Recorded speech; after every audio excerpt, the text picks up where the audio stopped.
Vijayawada university మంచి భవిష్యత్తు కోసం తెలుగు విద్యార్థులు ఇష్టపడే యూనివర్సిటీ. కాల్ 9059052378 9059052379. పెళ్ళైన తర్వాత కూడా చాలా జంటలు అన్యోన్యంగా ఉన్న జంటలు కొన్నే ఉంటున్నాయి. మిగతా అయితే అసలు అత్తమామల వేధింపులు అనుకోండి, ఆడపడుచుల వేధింపులు అనుకోండి, లేకపోతే వరకట్న వేధింపులు అనుకోండి, ఇట్లా దారుణ కేసులు అయితే ఈ మధ్య కాలంలో ఎక్కువగా నమోదవుతున్న సిచ్యువేషన్ అయితే కనిపిస్తోంది. మహిళలు అట్లాగే పురుషులు ఇద్దరు కూడా ఉద్యోగం చేస్తున్నారు, బానే సంపాదిస్తున్న సిచ్యువేషన్ అయినా సరే కట్న కానుకలు యాక్చువల్లీ ఇవ్వద్దు, కట్న కానుకలు అడగద్దు, ఇది చట్టరీత్యా నేరం. కానీ ఈ నేరం అని తెలిసినా ఏం తెలిసినా చాలా అంటే ఏమంటారు, చాలా రొటీన్ గా కట్న కానుకలు అనేది వెరీ కామన్. చాలా rare of the rare cases లో అమ్మాయి నచ్చి ఆమె చదువుకుంది, బాగా చదువుకుంది, ఏమి లేకపోయినా సరే ఉల్టా కట్నం ఇచ్చి చేసుకుంటున్న పెళ్లి కొడుకులు కూడా కొంతమంది ఉన్నారు. కానీ చాలా సందర్భాల్లో మాత్రం ఎంత బాగా చదువుకున్నా, ఎంత మంచి ఉద్యోగం చేసినా సరే బంగారం కానీ, ఈ నగలు కానీ, లేదంటే వరకట్నం కానీ ఇవి ఇవ్వాల్సిందే.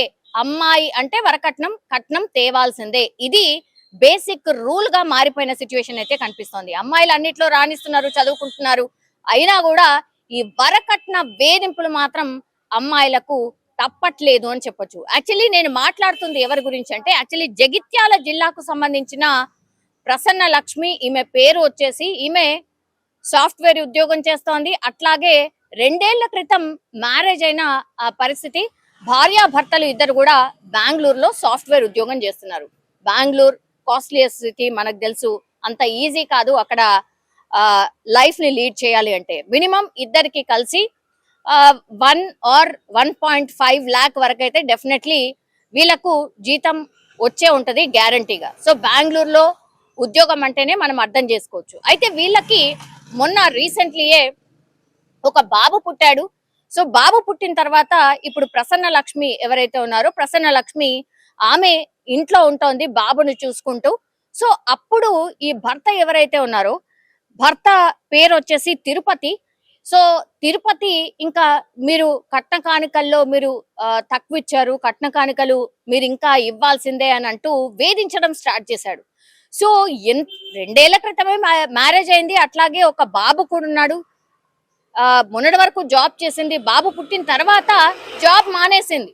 సో కొడుకు పుట్టిన తర్వాత జాబ్ మానేస్తే మరి ఏమైందో, రీజన్ ఏంటో తెలియదు, కానీ వరకట్న వేధింపులు స్టార్ట్ చేశాడు తిరుపతి అనే వ్యక్తి.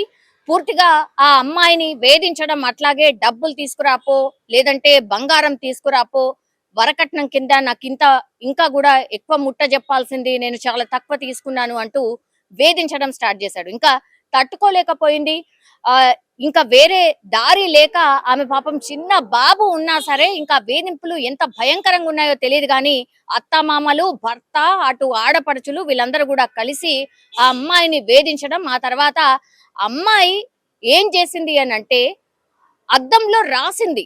అంటే వాళ్ళ ఇంట్లో ఉన్న అద్దంలో ఏం రాసింది అంటే, ఇది నా చివరి కోరిక, అమ్మ నాన్న మీరు ఈ బాబుని మా అత్త మామకు దయచేసి ఇవ్వకండి, ఈ బాబుని మీరే పెంచండి, ఇదే నా చివరి కోరిక అంటూ అద్దం మీద రాసింది. ఆ అద్దాన్ని చూస్తూ పాపం ప్రసన్న లక్ష్మి తల్లిదండ్రులు విలపిస్తున్న పరిస్థితి ఎంత దారుణంగా ఉంది అని అంటే, ఎంత ఎమోషనల్ గా ఉంది అని అంటే, పాపం ఇంకా నాకు ఏ కోరిక లేదు, కానీ అత్తమామలకు మాత్రం నా బాబుని ఇవ్వద్దు, వాళ్లకు పెంచడానికి ఇవ్వద్దు, నా బాబుని మీరే పెంచండి అంటూ ఇది నా చివరి కోరిక అంటూ రాసి పెట్టిన పరిస్థితి అని అంటే ఎంత దారుణంగా ఆమె ఫేస్ చేసి ఉంటది, ఎంత దారుణంగా ఆమెను హెరాస్ చేశారు అనేది స్పష్టంగా అర్థం చేసుకోవచ్చు. ఆ తర్వాత అద్దం మీద చివరి కోరిక రాసిన తర్వాత ఆమె ఊరేసుకొని చనిపోయింది. ఇప్పుడు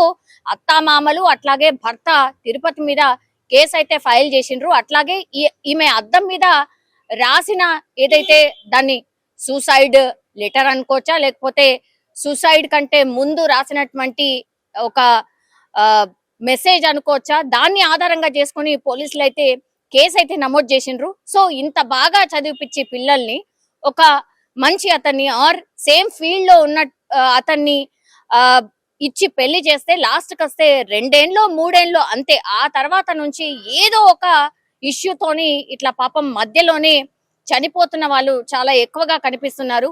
ఇది వరకట్నమా లేకపోతే ఇంకోటా కానీ లాస్ట్ కి బాబు అంటే చిన్న పిల్లలున్నా సరే వాళ్ళు ఏ మాత్రం కూడా ఆలోచించకుండా చనిపోవడం ఒకటే సరైన అనుకుంటున్నారు. ఇది నిజంగా ఆందోళనకరం, కానీ అత్యంత బాధాకరమైనటువంటి విషయం. పాపం ఆమె లాస్ట్ కోరికనైతే ఒకటే చెప్పింది, నా బాబుని మాత్రం అమ్మా నాన్న మీరే తీసుకెళ్ళండి అనేది ఆమె రాసి పెట్టిన పరిస్థితి. అది చూస్తూ పాపం కన్నీరు మున్నీరుగా విలపిస్తున్నారు వాళ్ళ తల్లిదండ్రులు.